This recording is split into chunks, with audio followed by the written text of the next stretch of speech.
अल्लाह अल्लाह ऐसी अजमत है हाफिज कुरान की। अल्लाह अल्लाह ऐसी अजमत है हाफिज कुरान की। सभी के दिल में है मोहब्बत हाफिज कुरान की। सुभान अल्लाह। अब शेर में पढ़ रहा हूँ, समझ में आ जाए तो हाफिज़ सुभान अल्लाह पढ़कर अपने नाम अमाल में नेकियों का इजाफा फरमाएंगे। अल्लाह अल्लाह ऐसी अजमत है हाफिज कुरान की। वाह वाह। सभी के दिल में है मोहब्बत हाफिज कुरान की। हश्र के दिन देख कर पहचान जाओगे उन्हें, इस कदर चमकेगी सूरत हाफिज कुरान की। हश्र के दिन देख कर पहचान जाओगे उन्हें, इस कदर चमकेगी सूरत हाफिज कुरान की। और किसी शायर ने बहुत पहले यूं कहा है, सहरा में जंगलों में बयाबान में पढ़ो, सहरा में जंगलों में बयाबान में पढ़ो, मीनार गिर पड़े हैं तो मैदान में पढ़ो। सहरा में जंगलों में बयाबान में पढ़ो, मीनार गिर पड़े हैं तो मैदान में पढ़ो। ये बेखबर नुजूमी तुम्हें क्या बताएंगे, कल होने वाला क्या है कुरान में पढ़ो। ये बेखबर नुजूमी तुम्हें क्या बताएंगे, ये बेखबर नुजूमी तुम्हें क्या बताएंगे, कल होने वाला क्या है कुरान में पढ़ो।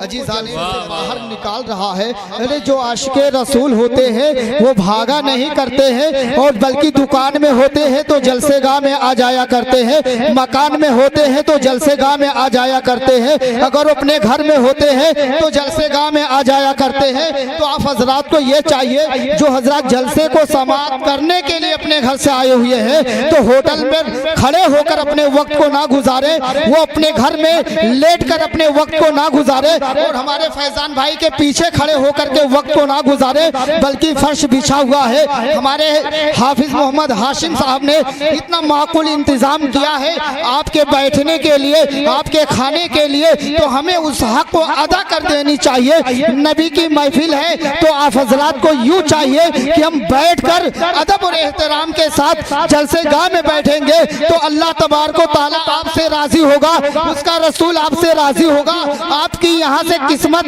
बिगड़ी हुई बन जाएगी, यहाँ से किस्मत की लकीरें मुकद्दरें संवर जाया करती हैं। ये नबी की महफिल है, जो इंसान अदब और एहतराम के साथ बैठ जाया करता है और जब उस पर फैज हासिल हुआ करता है तो वो फैजान लेकर वो अपने घर जब जाया करता है तो अल्लाह तबारक व तआला ने रहमत के फरिश्ते भी नाजिल फरमा दिया करता है, उसको हर परेशानी से अल्लाह ने निजात फरमा दिया करता है। तो हजीज़ाने मिल्लत इस्लामिया, हम अपने वक्त को होटल पर खड़े होकर या रोड के पास खड़े होकर ना गुजारे, बल्कि जलसेगाह में हम बैठकर फैज़ को हासिल करें और नामे आमाल में नेकियों का इजाफा फरमाए। मैं गुजारिश कर रहा हूँ जो हजरात पिंडाल के बाहर यानी जो बाहर खड़े हुए हैं, आप हजरात, आप हमारे मेहमान हैं, अजीज हैं, आप हमारे दिल के करीब हैं। आपको यूं चाहिए कि फर्श बिछा हुआ है, हम अदब और एहतराम के साथ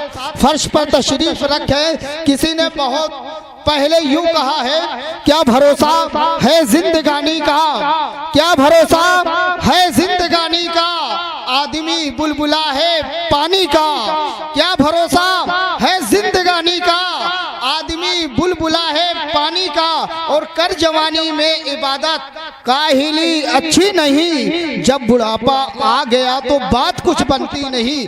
तो रोड पर वही हजरात खड़े हुए हैं जो अभी नौजवान हैं, दुकान पर वो हजरात खड़े हुए हैं जो बिल्कुल नौजवान हैं। तो नौजवानों को चाहिए अपने बुढ़ापे का इंतजार ना करें कि बुढ़ापा आ जाए तो हम एक जगह बैठ जाएं फिर हम नबी की जिक्र को में शिरकत करें, बल्कि अल्लाह ने आपके हौसले को बुलंद किया है, आपको अल्लाह ने ताकत ताकत और कुव्वत से नवाजा है, तो आप अपनी जवानी के आलम में अपने रब को राजी कर ले, अपने रसूल को राजी कर ले, और जिससे अल्लाह और अल्लाह के रसूल राजी हो जाया करते हैं तो उसकी दुनिया भी संवर जाया करती है, आखिरत भी संवर जाया करती है। तो अजीज़ाने मिल्लत इस्लामिया, अब आइए बड़ी तेजी के साथ जलसे को कामयाबी की जानिब रवा करते हुए मैं 2 शेर पढ़ता हूँ मोहब्बत के साथ। हाथ को फैजा में लहरा करके बोल दीजिए लब्बैक या रसूल अल्लाह। हाथ को फैजा में लहरा करके। माशाअल्लाह, आप लोग बहुत किनारे बैठ रहे हैं, आप लोग भी करीब में आ जाइए, इधर आ जाइए या वहीं पर बैठेंगे। माशाअल्लाह, चलिए वहीं पर बैठे रहिए। आप लोग जहाँ भी बैठेंगे खूबसूरत दिखेंगे। अल्लाह ने अपने इस उम्मती को बहुत खूबसूरत बना दिया है ना। तो मचल करके बोल दीजिए लब्बैक या रसूल अल्लाह। हाथ को फिजा में उठा करके बोलिए लब्बैक या रसूल अल्लाह। अब मैं शेर पढ़ रहा हूँ जो उनकी इखलाक की तस्वीर लिए बैठे हैं, जो उनके इखलाक की तस्वीर लिए बैठे हैं, वो जो कुरान की तफसीर लिए बैठे हैं, जो उनके इखलाक की तस्वीर लिए बैठे हैं, वो जो कुरान की तफसीर लिए बैठे हैं, और चांद को तोड़कर दिल जोड़ने वाले आजा, हम भी टूटी हुई तकदीर लिए बैठे हैं। चांद को तोड़कर दिल जोड़ने वाले आजा, हम भी टूटी हुई तकदीर लिए बैठे हैं। अजीज़ाने मिल्लते इस्लामिया, ये नबी की महफिल है। किसी शायर ने बहुत पहले कहा है, कौन कहता है जन्नत में घर चाहिए, बोल दीजिए सुभान अल्लाह। अब मैं शेर को पढ़ रहा हूँ, जितने आशिक़े रसूल है वो मचल करके बोले सुभान अल्लाह। आवाज़ को और बुलंद करके बोले सुभान अल्लाह। और सुभान अल्लाह बोलना भी ये आपकी किस्मत की बात है। अल्लाह अगर आपके गुनाहों को बख्शने पर आ जाए तो यही लफ्ज़ काफ़ी है।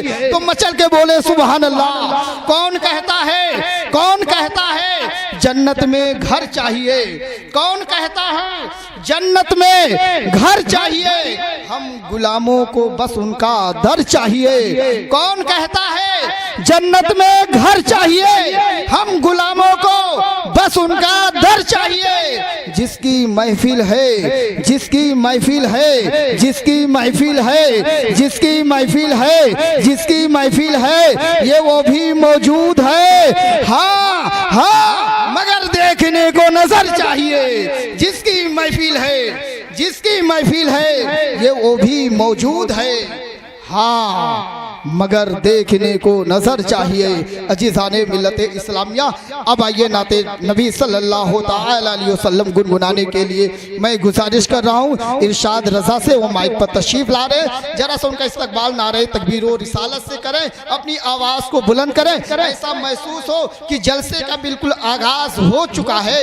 अब जो हजरात बाहर हैं वो अंदर आ जाएं, जो घर है वो जलसे गाह में आने की कोशिश करें। तो मचल करके हम अपनी आवाज़ को बुलंद करके एक शानदार नारा लगाए, नारे तकबीर, नारे रिसालत, फैज़ाने आला हज़रत, फैज़ाने गौसे आज़म, जश्न ईद मिलादुन नबी, नारे तकबीर।